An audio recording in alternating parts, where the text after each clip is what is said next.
Hey, and welcome back to another episode of Aspiring Creator, where essentially we catch up with everything that's happened from now since the last time we spoke, which now was roughly about a week ago or so. Now, I've got a few things written down in front of me, so forgive me if I fluff anything as I go through things. The first one I have on my list is just a comment I wrote saying manager versus agent for sponsorships. And this actually came out of a weekly call that we host and we have with other kind of not tech creators, but other YouTube creators, where we just chat back and forth. And one of them currently has an agent who looks after their sponsorships. And it was just really talking about and discussing between ourselves whether that was a better option and completely outsourcing the whole like sponsorship and brand deal arrangement versus what we do, which is basically doing it in-house. Like I have hired somebody, Chris works for me full-time, and one of his responsibilities is to go out and find brand deals and negotiate brand deals and deals with the inbound email. We get spammed with 20 to 30 emails every single day from various Chinese brands and other like brands requesting us to make videos for them.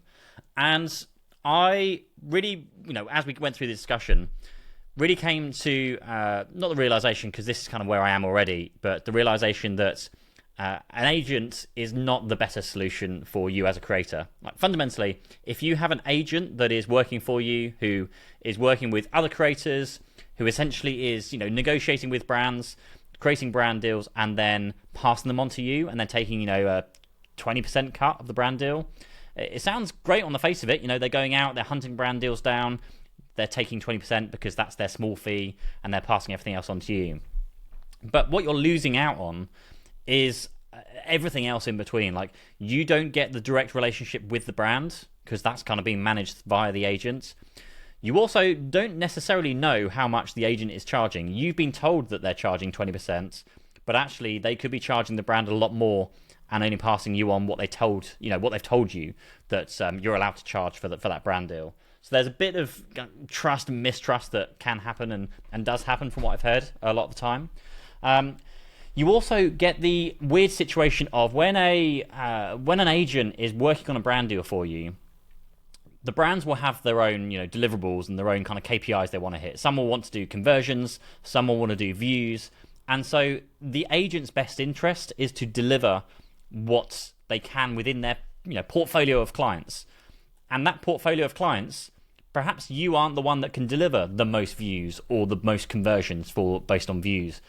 So it really means that when you're having those discussions with an agent, you're not necessarily getting the full story with a lot of the information. And so when you do hire someone internally, like I feel that if you're paying for somebody full-time to work for you internally as a creator, they should be able to cover their own salary within one brand deal, and then everything above that then goes into the business and helps make more videos, make better videos, pays the rest of the team, and really the company gets funded by sponsorships. And this is kind of where I'm at. Whether it's a good or bad place, I don't know really, but we are very heavily reliant on sponsorships. We need the brand deals coming in so we can fund the business and pay for everyone else that we work with. We have videographers, we have editors, consultants, and obviously Chris's own role as well. So we need something to pay for that, and lots of that is very much heavily weighted onto sponsorships and brand deals. And you just don't get that with an agent relationship. Like, I've had discussions with people, and lots of the agents I've spoken to before, they either have established relationships with certain brands, but that's not to say that you can't have those relationships directly with that brand as well. It just takes you time to figure out the way in, the right people to speak to at those brands. So that's really, I guess the only positive that some of those agents can give you is those immediate, some of them have previously worked at that brand and they separated their ways and become an agent, and now they've got the previous relationships so they can go back. So that's kind of the positive, is it's a very quick shortcut to get in with certain brands. But just, generally speaking, I always feel that having an agent is not the best solution. It's better to hire internally and work with your own team with your own best interests. Like, for example, we did a campaign with a brand.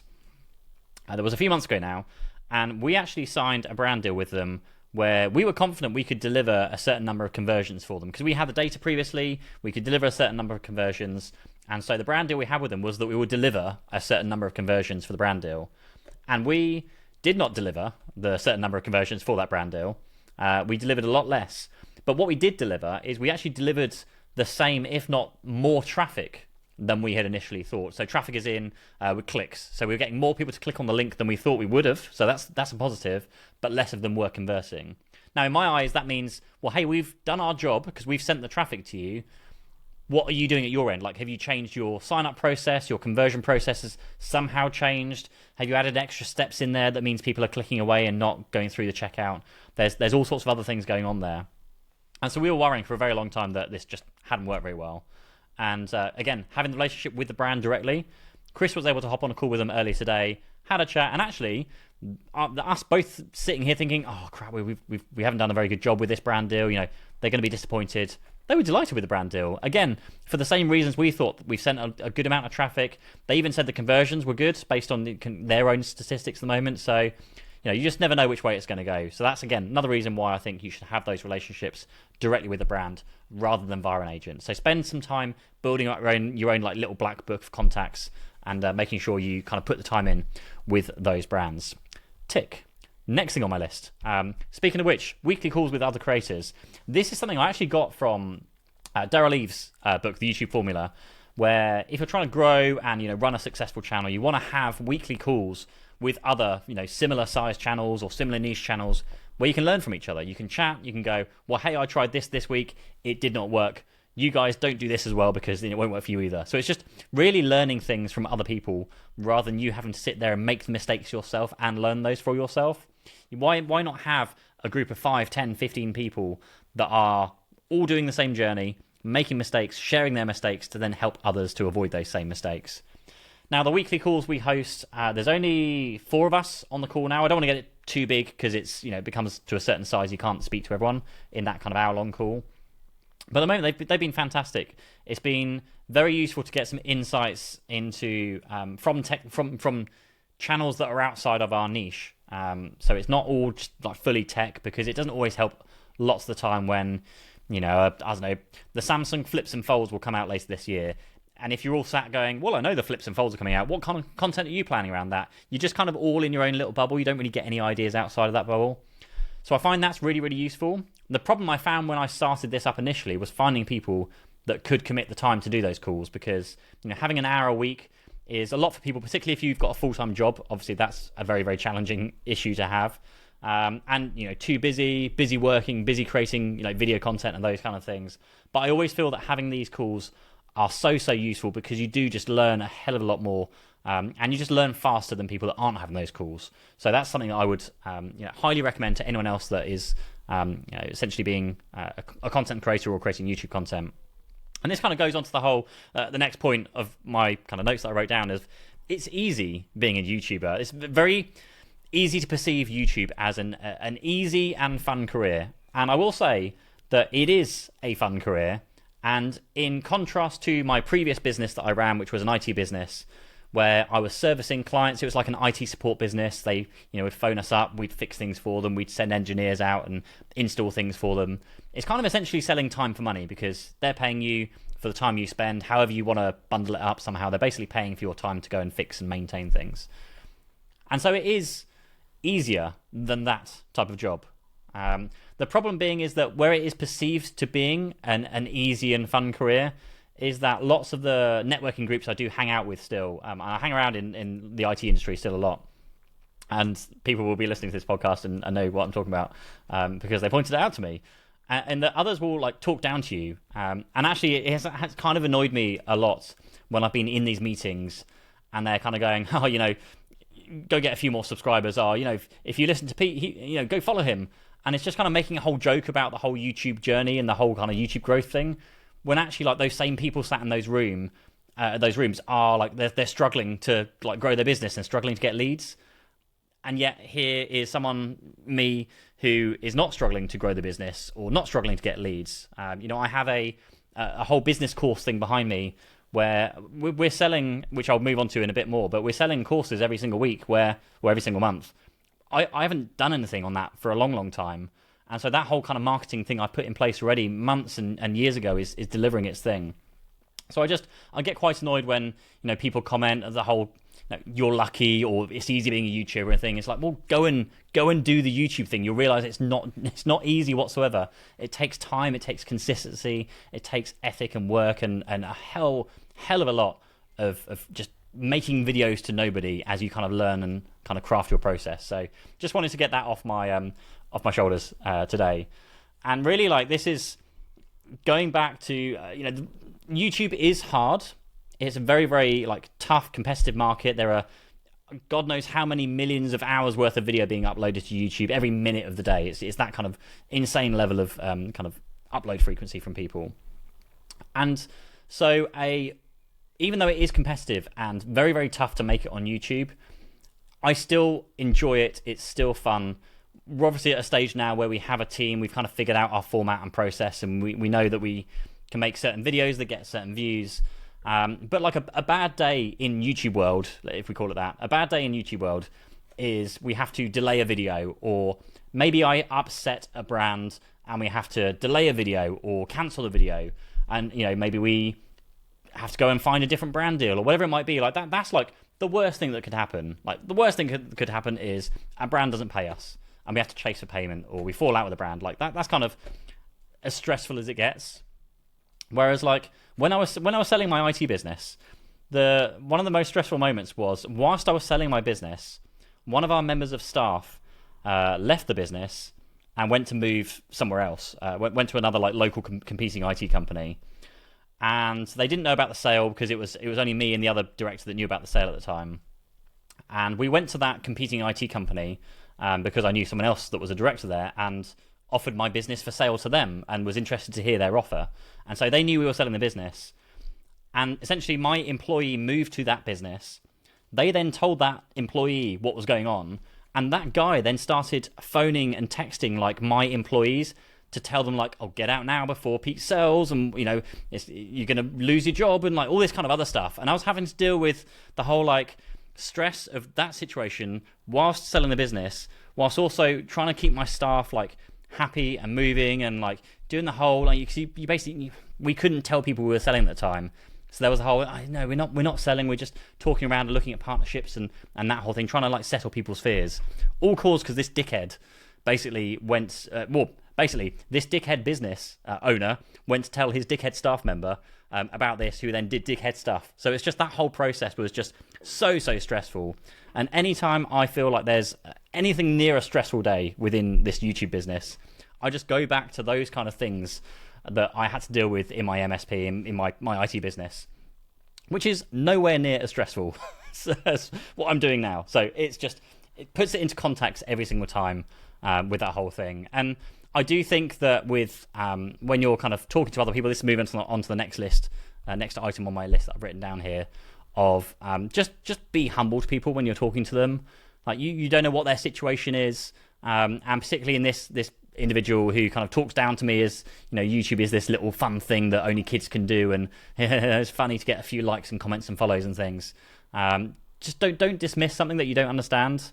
And the whole point of this is that this does work, whether it's for YouTube for getting views and entertainment, but for also having a business that you want to kind of do video marketing behind that can and will deliver leads into your business as well. It's such a fantastic thing to do, but not many people do it because it's bloody hard work. You have to put your face and voice on a camera every single week, create videos. You have to listen to yourself, look at yourself whilst you're editing the videos. And it's actually really like horrendous. But again, you get used to it and you kind of figure it out as you go along, and then it can flourish from there on. Changing up tacks now. How long are we? We are on 13 minutes. This might be a short one again this week. We're doing quite well. A couple of weeks ago, I talked about creating a content creator agreement, like a signed contract, where whenever we work with a brand, we obviously have to get them to sign a contract, and we agree to certain terms of, what's the video we're going to deliver, how long is it going to be, are they buying an integration, which is like a 60-second ad read within a video, maybe it's a 90-second ad read, maybe it's a pre-roll, which is played at the beginning of the video, maybe it's a post-roll, which is played at the end of the video, maybe it's a dedicated video, and the whole video is related to that brand. Maybe it's an event we're going to, maybe it's a public speaking thing. There's just Instagram posts, videos, reels, shorts. There's so many different ways you can package things up. And so we now have, we had it before, but we've now like updated it. We have a legal template for UK YouTube content creators that you can use when working with brand deals. And it's the one that we use on all of our brand deals. Whenever we do anything, we get a brand to sign that contract. So I now have that hosted. It's uploaded to I've actually uploaded it to my business coaching website. So if you go to notabusinesscoach.com, just silly name we decided to call the business, notabusinesscoach.com, you'll find a link on there. If you are a UK content creator, click on that and you'll be able to buy that template. And I've spent quite a few grand on getting that template to where it needs to be. So yeah, it just helps fund that. And we can make more improvements and really trying to claw back some of the money we spent on legal fees. On to more content creator things. So in terms of events, last week I went to Paris for an event. It was an event with Honor, who are a mobile phone company, and they do make some very interesting devices. They've got a few kind of foldable devices. They had one of their new laptops on display out there as well. But the launch for this event, it was the Honor 200, which I don't have with me. It's at home at the moment in my kind of suitcase still. And I just wanted to talk about how the experience of this event went, because we didn't really know about this event or what it involved until like the day before we got there. They were very like last minute in terms of sending itineraries, and even the phone I got like a day or two before we flew out. And so going back to this Gerald Undone thing from a few weeks ago, where you feel obliged to make content for them whilst you're there because they've flown you out and paid for your hotel room and food and drink and all those kind of things. But we book like 2 months in advance in terms of our content schedule. Like we know already 2 months in advance what we're shooting. And so having like a week's notice, maybe 2 weeks notice for this Paris event, where we didn't know what was happening, and then this device turns up like a couple of days before, we don't have time to schedule anything. And I felt really guilty because I obviously appreciate everything they're doing for me. And so what I did do on the day was, I think I actually live streamed from my Meta Ray-Ban glasses. I live streamed the event. I created social media posts. I tagged them. I created a post and reels and all sorts of things. So I did as much as I could on the day. But it still feels quite bad that I wasn't able to shoot some specific content, for that particular device launch, because that was what we were there for. We were essentially there for the Honor 200 device launch. And the day itself was very interesting. So I got up at like 6 o'clock in the morning, caught a plane from Southampton to Amsterdam, stayed there for like half an hour, then a plane from Amsterdam to Paris. Then I met up with another creator there, Darius, great guy, great to finally meet him, who has another channel that's like 50,000 subscribers. Actually, he hit 50k whilst we were there, which is quite good. Got in an Uber together, realised we weren't going to make the hotel in time, so we went straight from the hotel to the event instead. And we arrived at the event, and we were essentially there until 11 p.m. that night, because the event was like happening the day we landed. So we got to the event, sat around for a bit, had a couple of drinks. The event happened, like the whole kind of launch happened, where we all sat down on these little cushions on this like race course and sat and watched the event happen, which was really, really cool. Good to see all the insights into the device itself and how it all works, and how they've got this like specific like hardcourts photography angle, which is like something they've been working with to like do certain things with the photography on the phone itself. You can just tell my mind's like mush after like being just there for 2 or 3 days ago. And it was interesting because we did the announcement, and then we were kind of like, well, that's it. Now there's some entertainment, there's food and drink and things going on. There was a device floor which we could go and look at the devices and pick them up, even though most of us already had the phone in hands already. But they had laptops and they had a few other devices around which we could look at. They also had a photography studio where they had a pro photographer with loads of lighting set up, where they were using the Honor 200 Pro to take photos. And we got a really nice headshot of me. I got a digital version as well, which was really cool, so I can take that and use that probably as my new profile picture or something. But in terms of like, we kind of did the event, so we did the product launch, and then there was nothing really until 11 p.m. at night when the bus came to get us. There wasn't much to eat in terms of food, and I'm a huge like meat and veg eater, and there was like these little pots of yogurt with like a shaving of carrot on it, and there was just nothing of like sustenance. So I got drunk very, very quickly. There's only a few glasses of champagne and like wine and things before I'm done on an empty stomach. So by the time I got to the hotel room, I was like wiped. It was like midnight, 1 o'clock in the morning Paris time. I was completely wiped out. Up the next morning at 7 o'clock to then catch the buses and trains and tubes, and as we were like leaving the hotel, and then managed to get, I think it was about 30 minutes walking around Paris with Darius. We got to Notre Dame, which I completely forgot got burnt down, like 2019, I think it was. So it was still being renovated. They were trying to kind of build it back up again in time for the Paris Olympics, which is happening in like a few weeks' time. And then caught the Uber back to the hotel. Caught the Uber back to the airport. Got our flights back directly from Paris to Southampton, and then Southampton to home. So it was like literally less than a day spent in France just to go to this event and back again. And like I was joking with the guys that I met whilst I was out there. I was met a bunch of people that kind of generally go to all these events, and I was like, oh man, like it's great going to these events, and I really appreciate going to the events. But it's like you like what do you do? Like it's tiring. It's tiring, and also it's because like, my kind of thought process here was the events are fantastic, and I'm not like diminishing them whatsoever. It's really nice to be invited to them, but you're not earning money whilst you're at the event. It's nice to go for the experience, and that's kind of why we continue going to these events. But nobody's paying us to go. They're paying for the accommodation and food, so we can then create free content for them about their devices, and that's generally the way, again, going back to Gerald Undun's thing that he was talking about, that's the way it kind of goes.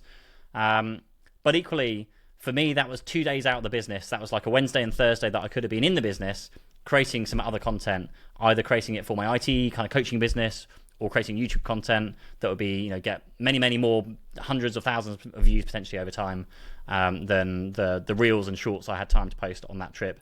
So it's trying to like weigh up how to approach these events in future. I think perhaps the correct approach for me, and this isn't the correct approach for everybody. I think for me it's perhaps to focus on the big product launches.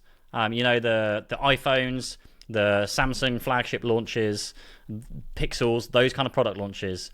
The problem being that I'm in this like in-between area right now where I like have a dream to go to Snapdragon Summit, which is in Hawaii. I've got contacts with the people that can arrange it. I've spoken to Snapdragon directly, but we are just not getting invited for whatever reason, even though I know other creators are getting invited that are similar sized channels to Snapdragon events. And it's this whole kind of process of, well, what's wrong with us if we're not getting invites? And actually one of my content creator friends thankfully suggested my name, and they're like, oh, that's fine, we know about Pete, and we've got him in mind for some other events. It's like, okay, but no one's replying to any emails we've sent for like 6 months. If you've got me in mind for something, then would love to know what you've got me in mind for. So like I said, we're in this lull of we're being invited to the small events, I would say, like the honors and those kind of brands where we don't get paid, we get to create content for them for free. But then in terms of like the Snapdragon Summit, it's a very, very large event, but there's going to be brands there, there's going to be other creators there, there's going to be content we can make there that I know will enjoy creating more, that will be enjoyed by my audience more, because they're devices that, bigger, well-known devices. And so, that's no disrespect to these brands. I want to be very clear, because I love going to those events. I love the Paris event, even though you can kind of point and pick sticks at going, well, I didn't have time to create content and like creating it for free whilst I'm out there and losing revenue and that kind of stuff. Like, I still love going to these events, and I still want to be invited to these events, and I can pick and choose the ones we can go to. But it's getting to the stage where I'd love to focus on the bigger events, but like I'm not going to get an invite, I don't think, to Apple's HQ campus to do WWDC, how much I'd love to, or like the iPhone launch event. Again, would love to go to that. Probably not going to get an invite to that. And the reason why, let me explain that, because there's this weird thing of like being brand agnostic, and it's very widely talked about in this kind of small but growing tech niche, where if you're going to sit here and say anything negative about a brand, well, you're immediately on their blacklist. They're never going to work with you. And I don't know if that's true or not, but I have certainly seen situations where I've had people approach me and saying, actually, with you tagging yourself as a lifelong iPhone user, switches to whatever it is, well, those other non-iPhone brands probably aren't going to work with you because you've tagged yourself as a lifelong iPhone user, even though the videos I'm making are positive videos about their products, their Android products. And then likewise, Apple aren't going to work with me because I'm tagging myself as a lifelong iPhone user who keeps switching to non-iPhone products. So I'm in this middle thing that I'm never going to win. And there's plenty of situations previously where people have said bad things about brands and being blacklisted from Apple. And so it's on my mind. Not much. Like this doesn't really format, like it doesn't really fall into my content at all, because that's not the kind of content we make. And actually, if I want to review an Android phone, like I have been reviewing the S24 Ultra for a very long time now, I want to make the video, and I'm going to make the video without thinking about like, oh, I can't say that because Apple might penalize me for it, because I think I've come to terms that Apple probably are not going to invite me to their events, however much I would love to go to those events. So just putting that out there. Wow, that was a long section on that thing. And And then like let's chat about my other business that I have, not a business coach, with these pack of legal templates. And this is something I've worked on for like 6 to 12 months, where I've started off with creating one course with like 100 and something like 60 or 80 videos of everything I learned from starting my own IT business to selling it, and like growing it to over $1 million revenue and then selling it. I package all that into a video course, loads of templates and resources and tools and like how I did everything. That was one course. Then the next course I did was the video marketing course. Again, how I used video marketing to market my IT business. Created that. We sold quite a few of those courses. We then created the legal templates course. Again, I felt like a self-fulfilling kind of prophecy type thing, because it costs a few £1,000s to make the templates, but then people buy the templates and then fund making more templates, and just keeps kind of funding itself and rolling around. And we've done well. Like again, from the last 12 months or so, we've done about £70,000 worth of revenue from something that I haven't really put any effort into for the last year. It's been really like I just really haven't found time to do anything within that business.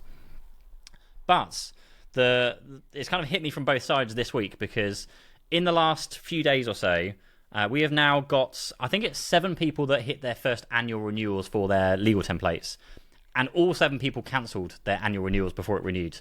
And I've followed up with all of them and asked questions about like why and what's the problem, and like how could it be better. And the comments were, it's too expensive. Maybe it could be £500 a year rather than £1,000. Well, I've literally just spent £500 talking to my solicitor, and I've actually just got a bill right now of £5,000 to pay for some legal templates we're just having worked on. So right now, I can't make them cheaper. It just doesn't work that way. Solicitors do not work for less than like £500 an hour, which is just ridiculous. And so all these people cancelled. The other person I asked, or the other group of people, said that they hadn't had time to implement them. It's like, well, this is kind of what I'm trying to fix for you. I'm trying to give you the pre-made templates that you should just really have to, small tweaks to change your name and those kind of things. Give it once over with the solicitor to make sure it's a good fit for you, and then you can use them. And that's kind of where it got to. And so finding people that think it's too expensive or they haven't had time to do it, I'm just kind of like, what more can I do? I've literally spent probably 30 grand at this stage on these templates, making them specifically for you, the people that are buying the templates.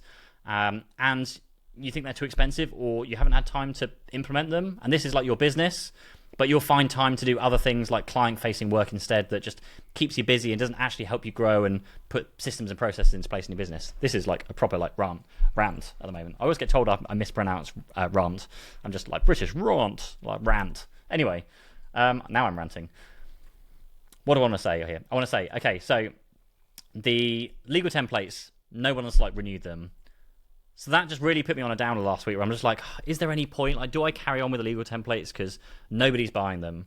No one's renewing the templates. And then this week, again, with zero work, 2 people, literally one bought them yesterday, one bought them the day before, has signed up as new clients for the legal templates. So I'm going to be working very closely with them, hopefully, and trying to keep up with making sure they're actually using them and any problems they're finding and those kind of things. But I'm in this process now of like, do I park the second business and just completely, do I pull out of this IT space completely and don't do any networking or any products, or just I let the courses sell if people find them online and that's kind of it? Or do I completely like put an effort into reinvigorating this thing? And I've been thinking about ways of packaging it up very similar to Jay Klaus's The Lab, if you've come across Jay's content already, where essentially you would pay something like $2,000 a year. It would come with all the courses, and actually we'd be running like monthly workshops with certain companies or training. We'll pay for people to come in and speak and run workshops and those kind of things.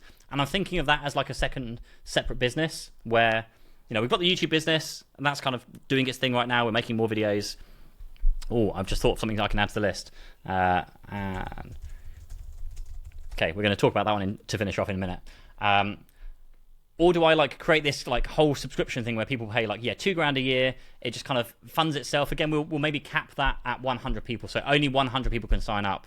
So that's like a $200,000 a year business, like renewal business, where we now have 200 grand. I can then hire people full time to come in and help run that business.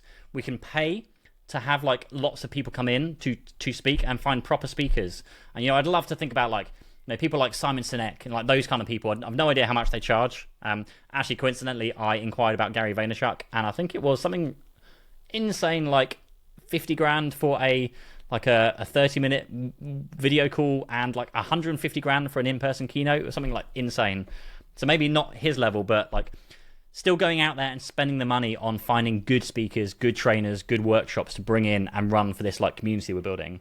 And I feel like that could be well worth exploring to see if it's worth pursuing or not. But then on the other hand, with all my work I've done with MSPs over the past 3 years or so, when I say MSPs, other IT businesses, I wonder if like I just get the overarching impression that people just can't be bothered a lot of the time.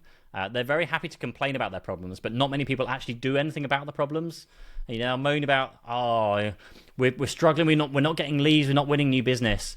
And then you give them potential solutions like, well, hey, video marketing is a great way to stand out. You should give it a try. Oh, well, I don't want my face on the business because, that's my face. I'd rather have my other people's faces on there. It's like, but you're telling me like your business is dying and you're not able to get leads and I've given you a way out and you're finding excuses for not using it.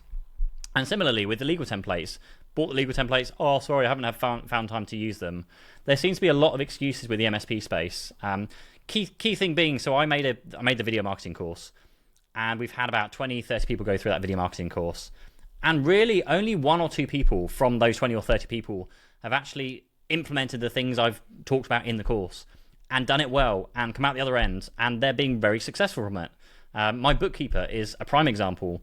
She's followed everything and then some. She does even more than I've put in my course and kind of, taken it a step further and done her own thing now. But it's really, really made her make a mark in her industry and working with the IT industry and just grown her business like dramatically, purely from the back of doing video marketing is like the main thing. And so again, just going back to the whole well, people just can't be bothered. Can I be bothered to work with people that can't be bothered? That's like where I am right now. And so I think there might be like one last ditch attempt at making some content, and we'll making some courses and that coaching and like bundling it together somehow.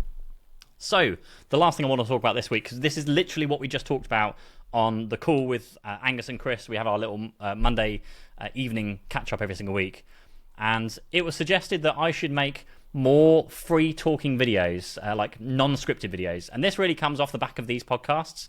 So Angus saw the podcast. He's probably listening or watching this now. Hi, Angus. And suggested that I should make more content that is not scripted word for word. Because right now, everything has word for word scripting. And it's a weird place to be because I like the word for word scripting approach because I can pick and choose my words carefully and make sure we say things in the right way and make sure it's not misconstrued, in a different way. And it's very easy for our editor because he has a script, he has the video content, he kind of merges it together and makes the video very, very easily. Whereas these podcasts are like 30 to 40 minutes long, completely unscripted. So we're going to go from having like a 10 to 15 minute written script to like no script, but now the video is going to be 40 minutes that the editor then has to cut down and try and find a way to cut down somehow. And that's what I really struggle with. It's trying to find a way that I can do these talky videos without a script. And I'm totally happy to do the talky videos. Actually, that's how I started off. I had bullet points. I'd speak for like an hour. Then I'd have to try and edit that hour down into like 10 or 15 minutes or so. And that was a struggle, which is why I went to scripting. But where I have like YouTube, I do 2 days a week, Monday and Tuesday, script and shoot. Wednesday, Thursday at the moment, I kind of like sometimes I work on this other business I've just been talking about. Sometimes I'll work on the YouTube business. But what's generally happened in the last few weeks, whereas like things have been all over the place and bank holidays and school holidays, is I just haven't really done anything in those 2 days. Like I've been sat here at my computer doing things, so I've been productive, just admin things, but I've not done anything that's really had a dramatic impact on the business. And so this kind of brings me to, well, actually, if I can do some talky videos where I'm not scripting anything, that might open up some options in terms of me being able to create some more videos on the channel, maybe creating 2 videos a week rather than 1, or potentially an extra 1 or 2 videos a month. And I could, again, either so shoot and kind of bullet points, shoot, edit in like an hour or 2. That's kind of the idea, is really, really fast production videos, which really have very minimal like work put into them, other than like prepping the bullet points and those kind of things.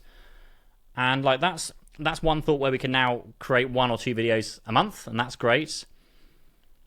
or I can spend it on the YouTube business or on the IT coaching business. That's like another thing to do as well.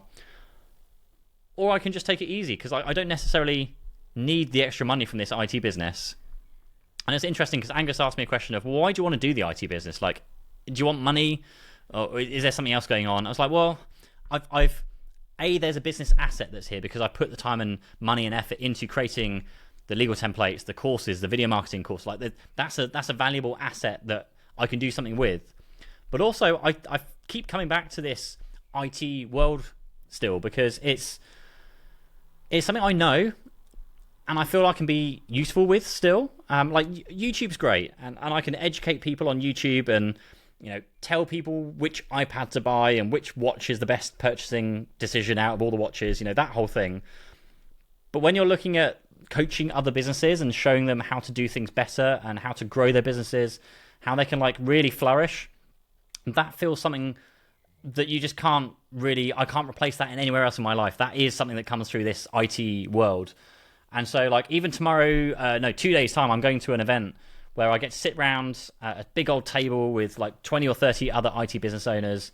And I'm just there to hang out. I'm there to hang out, to chat with people. I don't have anything to sell them. Like I'm not there to flog my courses. I'm just there to help because I've been where they were once. And I'm very like clear about this. I'm not like, hey, I'm a magical coach that can generate you millions of revenue and do it overnight if you just follow my 10-step formula. Like I've grown a business once. I've sold a business once.